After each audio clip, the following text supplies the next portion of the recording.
Hi, this is John Delaney. It's Monday, the day before President Trump's first address to a joint session of Congress. And I thought I would sit down with you here today and tell you what I'm looking for in the speech. First and most important, I hope it's an uplifting speech, a speech that can bring the American people together, unlike what we heard from him during his inauguration, which was, in my opinion, a dark and very divisive speech. That's not what we need in this country. I also hope he recommits to the facts. We've had a lot of discussions since the inauguration about real facts versus alternative facts.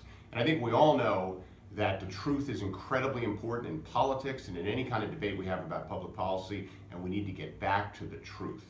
I hope he's decided not to repeal the Affordable Care Act, which would leave 20 million people without health care. And I hope what he does is focus on fixing the Affordable Care Act and working with Democrats and Republicans to do that. That's what we've been trying to do in the Congress for the last several years.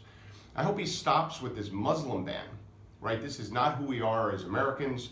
The court has said it's not enforceable. It violates our sensibility. It violates the freedom of religion. It was a terrible idea, poorly executed, and I hope we never hear about that again. And certainly tomorrow night, I don't want to hear anything about that. I hope he stops attacking the press. A free press is incredibly important to the truth, and I think we've seen an assault on the press by this president. It's very, very concerning for our democracy.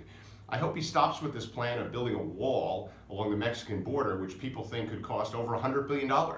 I personally think that's a waste of money. We'd be better off investing that money or paying down the debt. And what I'd like him to do is focus on comprehensive immigration reform, the kind of work that I've been doing in the Congress.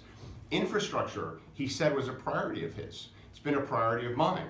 I've got a bipartisan proposal that creates $1 trillion of infrastructure investment across the next several years, fully paid for, supported by both sides of the aisle. He should be looking at ideas like that. But unfortunately, what we're hearing is he's starting to put off infrastructure. It's now next year's business. I'd like him to bring it forward this year so we can do something on it now. I'd like him to change his position on climate change. During the campaign, he said it was a hoax put on the American people by the Chinese. We all know that's not true. And what I'd like him to do is focus on kind of the proposals I've been working on, which is how do we address climate change in a way that doesn't hurt our economy, but actually grows our economy. And there are ways of doing that.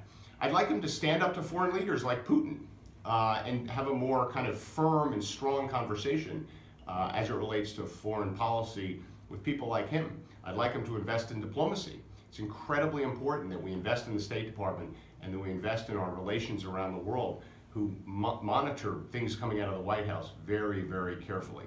But in general, I'd like to hear an uplifting speech, because that's what the American people need. This country has continued to make progress across its history, and we will continue to make progress in the future.